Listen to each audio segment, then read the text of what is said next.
From 11 Alive News, Up Late starts now. Right now on Up Late, a woman and 4 children are dead after fire rips through a DeKalb County home. What we've learned from those who knew the victims.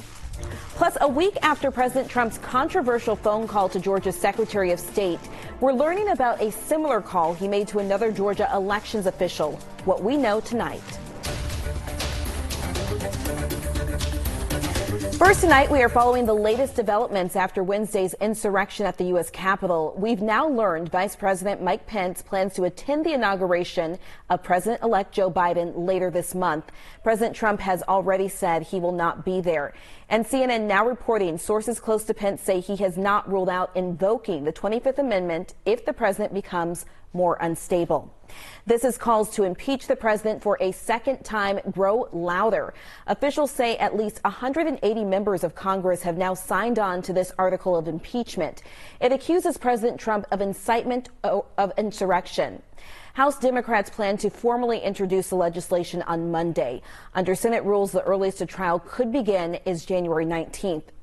And we're now learning a group associated with Republican attorneys general, including Georgia's Chris Carr, sent out robocalls encouraging people to march on the Capitol the day before the building was stormed by pro-Trump extremists.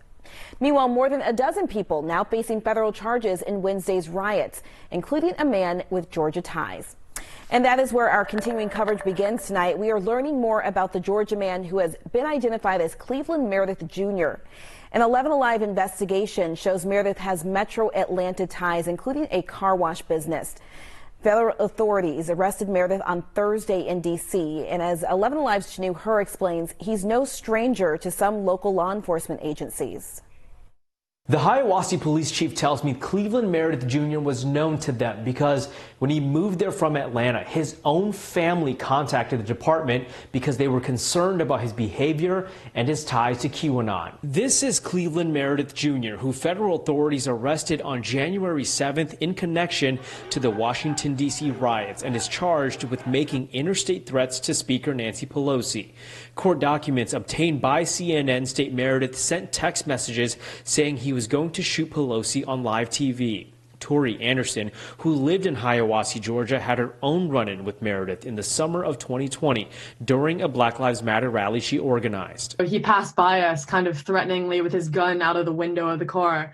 And he pulled around back behind the protest in order to get out of his car, right, and kind of lurk behind us. With her that day was her friend Tatiana Benefield. And he held his gun up like this, making sure that we saw it, like he wanted us to see it. He was very happy to see us scared. Both say Hiawassee police officers were there to protect them. Police Chief Paul Smith confirmed Meredith did show up to the June Black Lives Matter rally with an assault rifle, but undercover officers stopped him from getting near the group. I didn't expect that someone taking such local action would so easily escalate that kind of action to a national level. Benefield says she still can't wrap her mind around Meredith's arrest. We were connected because he was with us in our protest. He was a counter-protester. I would have never thought that I would know anyone at all that was there.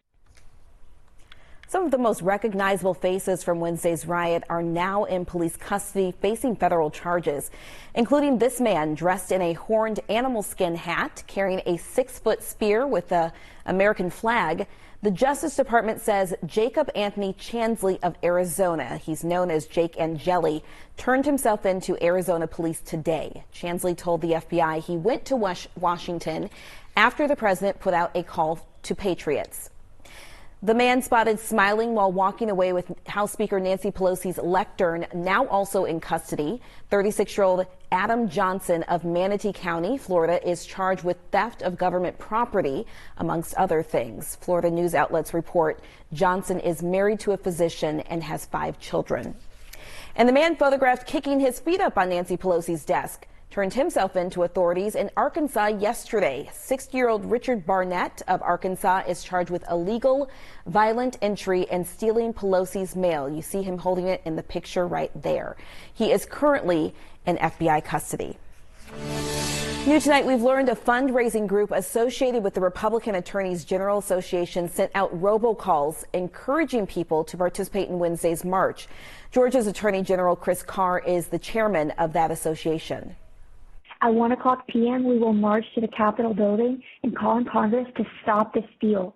We are hoping patriots like you will join us to continue the fight to protect the integrity of our elections. The calls like the one you just heard, recorded by Nomo Robo, were sent out by the Rule of Law Defense Fund, which is a fundraising arm of the Republican Attorneys General Association.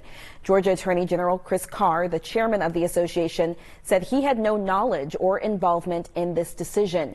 In a statement to 11 Alive, Carr's office said they are working to figure out how this happened and that Carr does not agree with the rioters' stance on alleged election fraud. His office also said Carr called Wednesday's destruction unacceptable and un-American, adding he believes anyone involved should be prosecuted. Now to another developing story. We are now learning President Trump pressured another Georgia election official during a phone call to, quote, find the fraud in Georgia's November election. This comes from a new report that has been confirmed to 11 Alive by a highly ranked source. The call happened December 23rd, just weeks before the recorded phone call with Secretary of State Brad Raffensperger. We previously reported on the leaked audio from that January 2nd call when the president urged the Secretary of State to find votes to swing Georgia's election result in his favor. This call was not recorded. According to the report, the president's intention was the same. At the time, the elections investigator was leading an audit of signature ballots in Cobb County after allegations of improper signature matching. Mr. Trump said the investigator would be a, quote, national hero if able to carry out his request. 11 Alive legal analyst Paige Pate says the president's actions could be a crime on a state and federal level.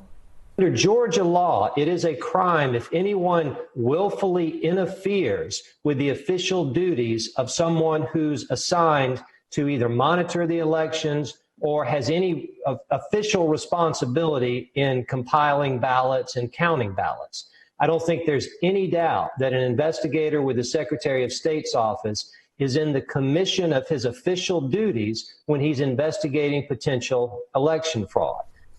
Pate also says it would be a misdemeanor crime in Georgia, and federally, it could possibly be an obstruction charge.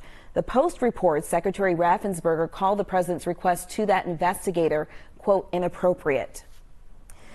Now to some breaking news on the south side of Atlanta, where police say a woman was shot inside a movie theater.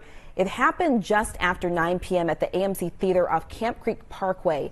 Police say a woman was shot in the shoulder, then rushed to the hospital. No word right now on any suspects, and we are continuing to follow this breaking news story. We'll bring you any updates on 11alive.com. In DeKalb County, fire officials are working to learn what started the house fire that left 5 people dead, 4 of them children. Fire crews believe it started just after midnight in the living room. Joe Ripley spoke to one of the homeowners who calls it simply tragic. Just below the magnolia tree in the front yard, just beyond the caution tape, melted windows, charred remains of a gutted home. In the backyard, an abandoned bike. Renee Francis's friend owns the home. It was really scary walking through the house, especially walking through the kids' rooms. It was just like, it's heartbreaking. You know, even the dog passed away. This is what remains hours after DeKalb County fire crews arrived to the scene around 12:40 Saturday morning here on Del Rio Terrace. A woman and 4 young children, all killed. Firefighters rushing inside after seeing smoke and flames pouring through the front door and found all 5 dead in their bedrooms. Our hearts just go out to the family, it's a tough morning for the guys. Honestly, I just feel like I'm in a bad dream. A woman identifying herself as one of the home's owners did not want to give her name. She says the woman who died in the fire was renting the home and had lived there for about 4 months. She says the husband was a truck driver who was out of town when the fire broke out. Just imagine, that being you or someone you know, like, I just didn't know what to say to them. They're a great family, actually. They were great people. The husband is very, very hard working. My condolences go out to him.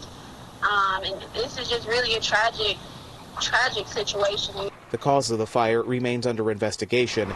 This burned home a warning, firefighters say, to have working smoke detectors, and what happened inside, a reminder. Cherish your loved ones, love on them harder. The names of the victims have not been released yet. As we learn more, we will update you. A high number of new coronavirus cases and deaths reported today. This just a day after shattering the state's record for new cases. More than 8,900 new cases were reported today. And while testing has gone up, so has the positivity rate. Meanwhile, 100 new deaths were reported today. That is more than double the current 14-day average and the highest number of new deaths reported since September. Next on Up Late, a social media platform popular with the far right effectively shut down by tech giants. The blow delivered to Parler. Coming up next. And your 11 Alive storm trackers watching those temperatures today. You know, we never even got out of the 30s this afternoon. It was cold all day long, and even colder air moving in tonight as the skies clear and the winds die down. So coming up, how low we're going to go tonight in terms of the temperature and when you could next see some cold rain and a wintry mix.